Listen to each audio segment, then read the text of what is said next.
All right, guys, I am back. I had to come down off that high because I got on a rant in my last video that I just finished talking about Nick Bosa and his holdout for his contract, not signing that, training camp, and being injured, all that stuff. Let me get off that. I'm going to move on to our next position group. I covered the defensive tackles and defensive ends in the last video. Right now, I am going to cover the linebackers that currently exist on our roster. So, first linebacker, we got Azeez Al-Sahir. Not going to make the squad. We have Quan Alexander. So I'm going to go ahead and just talk about Alexander. Alexander got paid. We gave him $54 million.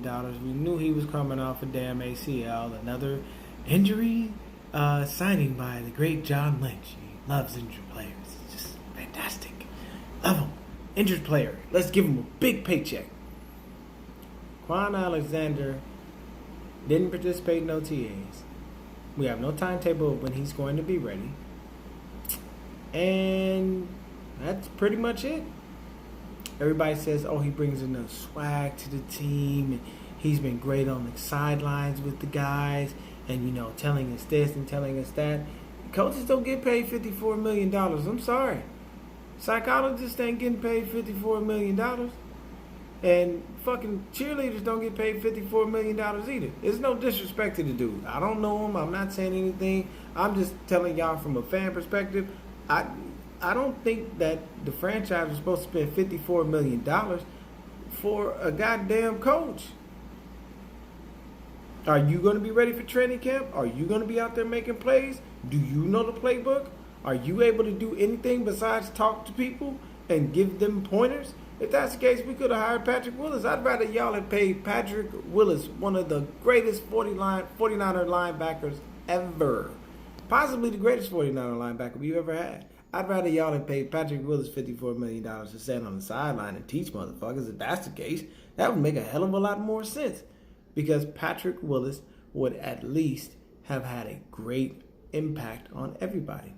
I'm not saying what Quan is doing is not valuable, but what's more valuable is him being on the field, making plays, being ready for training camp, and being out there so we can see what he really has to offer after this injury and see that he's healthy and that the money is well spent. That's just how I feel. I'm not one of those people, I'm not going to go off your past accomplishments, like especially coming off an injury, because ACL injury is very, very significant.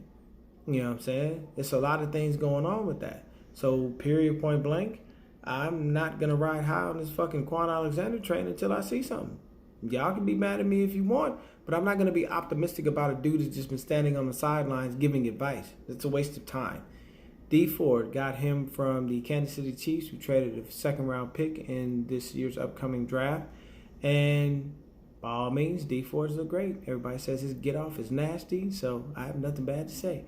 Drafted Dre Greenlaw out of Arkansas. Everybody says because of the injuries to the linebackers that Greenlaw's been getting a lot of playing time, and all I hear is great things from him, especially throughout everything in OTAs. So because of those injuries to those other linebackers, I figure, hey man, Greenlaw got a good shot to go ahead and make the squad. And I like the guy. He seemed to be a really good guy. If you haven't heard, he had a little story where he kind of helped a girl before possibly getting raped. He helped her out of the party and made sure she got to her friends and got to where she was safe and everything. The girl's dad, shouted him out and put it out there. He wasn't going to say nothing. He was going to just be humble about it. But, he's got a good character as a human being. And at the same time, everybody says he looks great on the field. So I think I like it. Elijah Lee came on good for us last season. He had a couple issues with tackling. But, he's got to grow. He didn't really have much PT. So, those are growing pains, So hopefully he can come this year and still be able to kind of do some things for us and, make a few plays. And if anything, he'd be battling with Greenlaw to see who they can, if they can beat each other out. We got David Mayo. I don't really know much about David Mayo, but I can tell you right now, I don't think he makes the squad. We got Mark Nzacha. Nzacha's a special teams guy at best. He's probably going to wind up on the practice squad. Or if he actually makes the team, he'll be on special teams. We got Leroy Reynolds. I'm iffy on him. He probably won't make the squad. Won't be much. And then we have Malcolm Smith. Another waste of money by John Lynch. This dude ain't played enough games for us. He ain't done much of nothing for us. So personally, I've been hoping that we were going to cut Malcolm Smith because we don't need him. They kept him there probably because he knows the system. Me personally, nothing against him as a man. I understand he needs his money. I'm not trying to talk about taking food out of his family's mouth. But cut the guy and let him move on to somebody who really wants him and somebody who's going to actually play for it, because he's not doing anything for us. He's been wasting our time and wasting our money. Fred Warner, definite aberration last year. The dude was ridiculous. He was awesome. Took over that Mike linebacker spot. He is our quarterback on defense right now. He's the man. He's our guy, our field general. So I expect nothing but good things from Warner. He wound up being held out of OTAs because he had an injury. So that kind of sucked because we didn't get to really see him back there at the mic doing a lot of things and kind of running the defense and calling the plays and making sure we did everything we were supposed to. But I expect nothing but good things from Fred Warner. I'm pretty sure he'll be ready for training camp. These guys have all this time off. They should be fine. Everybody should be healing up properly. So then we got Alex Brown. Okay, slow your roll. That's all of our linebackers. My bad, people. That makes me jump into the defensive backs. But I'm going to do a separate video for that one because I have such a good news for them. Such good news. So basically with our linebacking core, it's as simple as this. Who should be starting? Technically speaking, we run a 4-3. So we're only going to have three linebackers. We're going to have one inside, two outside guys.